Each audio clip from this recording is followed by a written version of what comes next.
Esta es mi primera intervención pública después de aquel domingo.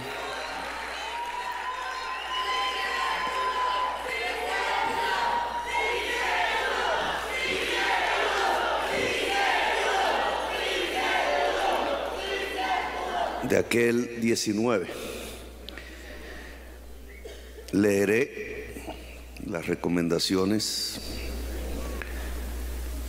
que se me hacen, que se le hacen al pueblo colombiano, a la sociedad, al Estado y a la sociedad toda.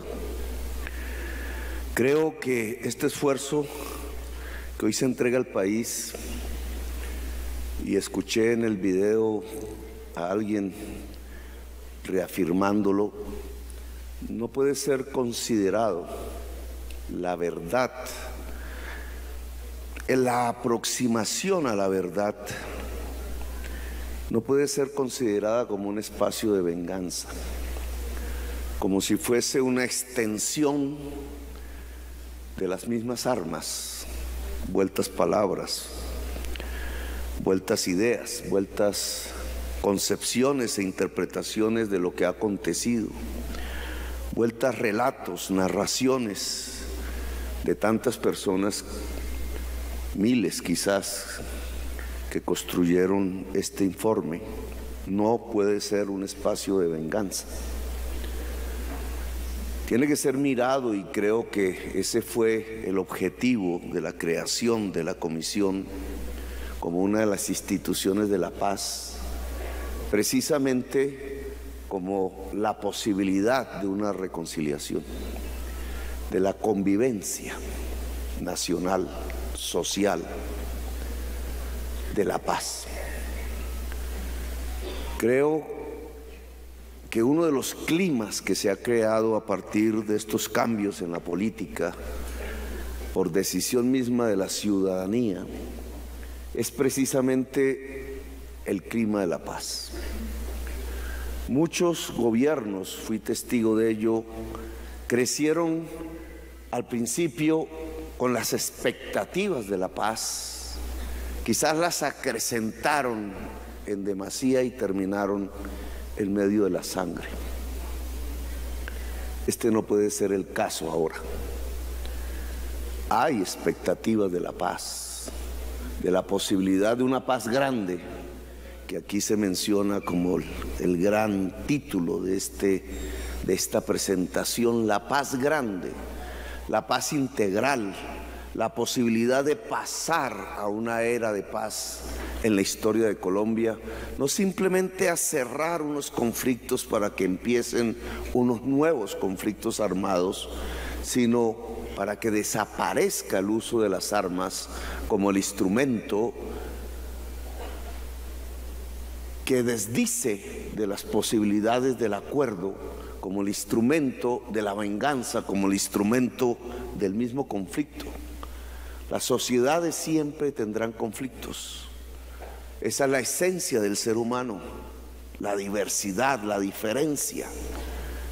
Pero el conflicto no puede ser sinónimo de la muerte. El conflicto tiene que ser sinónimo incluso de la vida. El conflicto es una forma como la humanidad ha podido ascender, convertirse en civilización, convertirse en cultura. El conflicto dialogado es lo que permite que la humanidad crezca, que se haga cada vez más humanidad. Ser cada vez más humano, cada vez más humana, es ser cada vez más dialogante. Es el diálogo lo específicamente humano. El diálogo al final es sinónimo de política, es sinónimo de cultura. Lo específicamente humano no es el control del territorio con las armas, que es básicamente una de las expresiones de nuestra propia animalidad que hace parte de nosotros. Lo específicamente humano tiene que ver con la civilización y la cultura, y alguien diría, esas civilizaciones se construyeron a partir de la violencia, de las armas. Alguien dijo, la violencia es partera de la historia.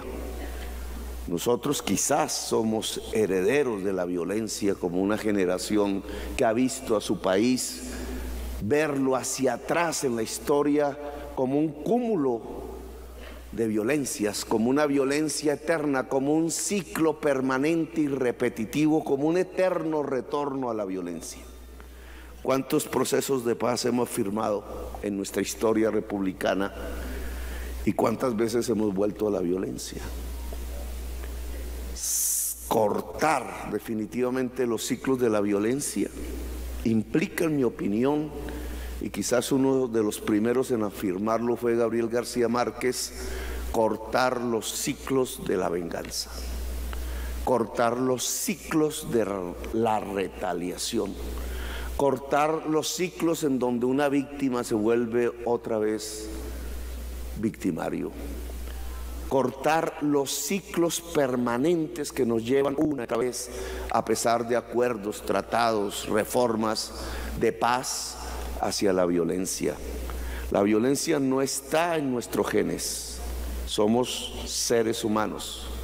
La violencia ha estado es en la forma de organizarnos o desorganizarnos, en la forma de nuestros relacionamientos políticos, económicos, sociales, territoriales, en la ausencia quizás de la construcción de una nación, de un destino común, de unos objetivos que nos unifiquen a pesar de nuestras diferencias. Cortar los ciclos de la venganza es lo mismo que cortar los ciclos de la violencia. Y entonces la verdad tiene un sentido que no es la de la venganza, sino que es la del diálogo, sino que es la del acuerdo, sino que es la de la convivencia, sino que es la reconciliación. Este gobierno podrá tener un éxito y quizás muchas de estas recomendaciones que ahora leeré podrán ser prácticas, eficaces en la historia de este pueblo colombiano si convertimos los espacios de la verdad en espacios de reconciliación. Se me criticó el uso de un término que tiene que ver con la filosofía francesa, el perdón social, pero lo que sigue a la verdad en el fondo y depende de las víctimas y de nadie más en Colombia es la posibilidad del perdón social, la posibilidad de una era de paz, la posibilidad de otra historia, no la historia de estos 2 siglos que García Márquez decía son los 200 años, los 100, repetido por 2, de soledad, en donde las estirpes condenadas a esa soledad no tienen oportunidades bajo los cielos de la tierra. Pues es que aquí, Padre, en representación de su comisión, lo que estamos tercamente afirmando una y otra vez, con mucha terquedad, mucha, que se necesita, es que las generaciones de 200 años de soledad sí tienen una oportunidad, una segunda oportunidad bajo los cielos de la tierra. Y lo vamos a hacer realidad. Así que estas recomendaciones se volverán eficaces en la historia de Colombia. Gracias, muy amables, por haberme escuchado.